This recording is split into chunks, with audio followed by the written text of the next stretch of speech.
Hi, నేను doctor Vikram Singirikonda. Welcome to delta bull trading academy. ఈరోజు March 27, 2024. So last analytical వీడియోలో మనం నిఫ్టీ, బ్యాంక్ నిఫ్టీ అనలైజ్ చేసినప్పుడు మనం మాట్లాడుకున్నాం కదా, ఎప్పుడైతే ఇది బాటమ్ అవుట్ అయిపోయింది అనే విషయాన్ని మనం ఫ్యూచర్స్ ఓపెన్ ఇంట్రెస్ట్ని బేస్ చేసుకొని, ఆప్షన్స్ ఓపెన్ ఇంట్రెస్ట్ని బేస్ చేసుకొని, టెక్నికల్ డేటాని బేస్ చేసుకొని మనము కంక్లూజన్కి వచ్చాము. మీరు లాస్ట్ వీడియోస్ అనలిటికల్వి చూడనట్లయితే మన ఛానల్లో ప్రీవియస్ వీడియోస్కి వెళ్ళి ఒకసారి చూడండి. దాంట్లో మనం ఈ పాయింట్లో మనం బాటమ్ అవుట్ అవుతుంది ఇక్కడ అని ఎలా అనలైజ్ చేసాము అనేది మీకు తెలుస్తుంది. అండ్ ఈ తర్వాత కూడా మనం లాస్ట్ టైం చెప్పుకున్నాము, ఈ కంప్లీట్ ఏవైతే షార్ట్స్ ఉన్నాయో, ఇక్కడ నుంచి ఇక్కడికి ఫామ్ అయినటువంటి షార్ట్స్ ఏవైతే ఉన్నాయో, ప్రైస్ పడిపోతూ ఓపెన్ ఇంట్రెస్ట్ పెరిగింది కాబట్టి అది షార్ట్స్ కింద కన్సిడర్ చేశాం కదా. అండ్ ఈ కన్సాలిడేషన్లో మనకి ఈ షార్ట్స్ ఎగ్జిట్ అవ్వడం కనబడింది.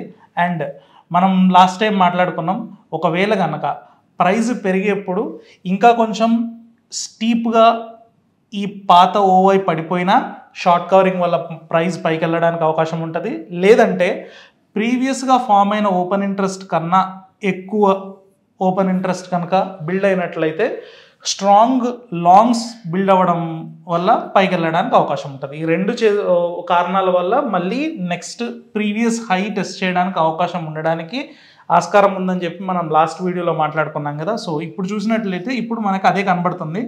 ఈ కన్సాలిడేషన్ తర్వాత బ్రేక్అవుట్ అయిన క్యాండిల్లో మంచి లాంగ్స్ బిల్డ్ అవ్వడం అయితే మనం చూడొచ్చు లాస్ట్ టైంతో పోల్చినట్లయితే. సో ఈ మూమెంటం ఇలాగే సస్టైన్ అవుతే ప్రీవియస్ హై దగ్గరికి తొందరలోనే మనం మార్కెట్ని చూడడానికి అవకాశం ఉందనేది మనకి ఇక్కడ Nifty open interest, futures open interest మనకు చెప్తుంది.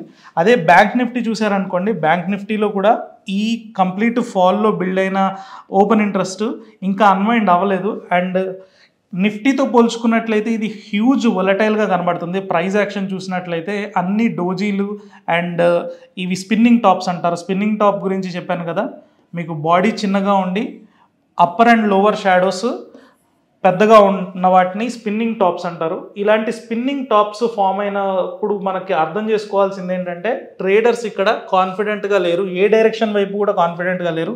ఒకసారి పైకి వెళ్తుంది అనుకుంటున్నారు, కొంచెం పైకి వెళ్ళిన తర్వాత ఇంకా పడిపోద్దేమో అని చెప్పి మళ్ళీ కిందికి రావడం, బేర్స్ మళ్ళీ హ్యాండ్ ఓవర్ తీసుకోవడం, మళ్ళీ దాన్ని పైకి లిఫ్ట్ చేయడం బుల్స్. సో ఇలాంటి హ్యూజ్ వొలటైల్ ఎన్వైర్న్మెంట్లో మనకి ఇలాంటి క్యాండిల్స్ ఫామ్ అవ్వడం జరుగుతూ ఉంటుంది.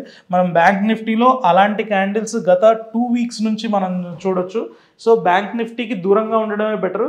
అండ్ నిఫ్టీ చూసుకున్నట్లయితే స్టేబుల్గా మనకి పొజిషన్స్ బిల్డ్ అవ్వడం, బుల్లిష్ వైపు మార్కెట్ మారుతున్నట్టుగా కనబడుతుంది. కాబట్టి ఏదైనా ట్రేడ్స్ తీసుకోవాలనుకుంటే నిఫ్టీలో తీసుకోవడం better.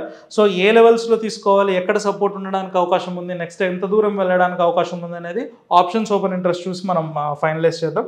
So options open interest చూసినట్లయితే 22,100 దగ్గర మంచి పుట్స్ అయితే బిల్డ్ అవ్వడం జరిగింది. హయ్యెస్ట్ పుట్ వచ్చేసి 22,000 దగ్గర ఉన్నప్పటికీ నెక్స్ట్ హయ్యెస్ట్ వచ్చేసి 22,100, అంటే ఆల్మోస్ట్ మనకి 22,147 దగ్గర మార్కెట్ రన్ అవుతున్నప్పుడు ఏటీఎంకి చాలా దగ్గరలో మనకు హయ్యెస్ట్ పుట్స్ బిల్డ్ అవుతున్నాయి. అంటే మార్కెట్ ఇక్కడ నుంచి అట్లీస్ట్ రేపు ఎల్లుండిలో పెద్దగా పడిపోవడానికి అవకాశం లేదనేది అయితే మనం ఇక్కడ చూడొచ్చు. ఒకవేళ స్లిప్ అయినా కూడా నెక్స్ట్ మనకు సపోర్ట్ వచ్చేసి 22,000 స్ట్రైక్ దగ్గర మనకు సపోర్ట్ రావడానికి అవకాశం ఉంది. సో పైకి వెళ్ళినట్టయితే ఫస్ట్ రెసిస్టెన్స్ 22,200 దగ్గర రావడం జరుగుతుంది. హైయెస్ట్ కాల్స్ ఇక్కడ ఉన్నాయి కాబట్టి. అండ్ అన్నిటికన్నా హైయెస్ట్ 22,500 దగ్గర ఉంది. సో 22,100 దగ్గర నుంచి 22,500ని మనం రాబోయే రోజుల్లో రేంజ్ కింద అనుకున్నట్లయితే ఇమ్మీడియట్ రెసిస్టెన్స్ వచ్చేసి 22,200 దగ్గర ఉంది. ఆ తర్వాత నెక్స్ట్ రెసిస్టెన్స్ 22,500 దగ్గర మనకు కనబడుతుంది. సో ఈ లెవెల్స్ని బేస్ చేసుకొని ట్రేడ్ చేయాలి అనుకుంటే 22,100 పుట్ని అమ్మేసి 22,000 పుట్ని కొన్నారనుకోండి, బుల్ పుట్ స్ప్రెడ్ అవుతుంది. ఈ కండిషన్లో ఏంటంటే, ఒకవేళ మార్కెట్ వొలటైల్గా ఉండి ఫుల్ డైరెక్షనల్ మూమెంట్ ఇవ్వకపోయినా, నిన్నట్లాగా ఈ రోజుట్లాగా మార్కెట్ కొంచెం బుల్లిష్ మూమెంటం చూపించినా కూడా సస్టైన్ అవ్వలేకపోయింది అనుకోండి, అలాంటి సిచ్యువేషన్లో కూడా మనం బుల్ పుట్ స్ప్రెడ్ వేసినట్లయితే లాభం పొందడానికి అవకాశం ఉంటుంది. బుల్ పుట్ స్ప్రెడ్లో ఏం జరుగుతుందంటే, ఇప్పుడు నేను చెప్పిన దాని ప్రకారంగా చేసినట్లయితే మార్కెట్ పైకి వెళ్ళినా కూడా మీకు మనీ వస్తుంది, మార్కెట్ కన్సాలిడేట్ అయినా కూడా మీకు మనీ వస్తుంది. ఓన్లీ మార్కెట్ పడిపోయినప్పుడు మాత్రమే మీకు మనీ పోవడానికి అవకాశం ఉంటుంది.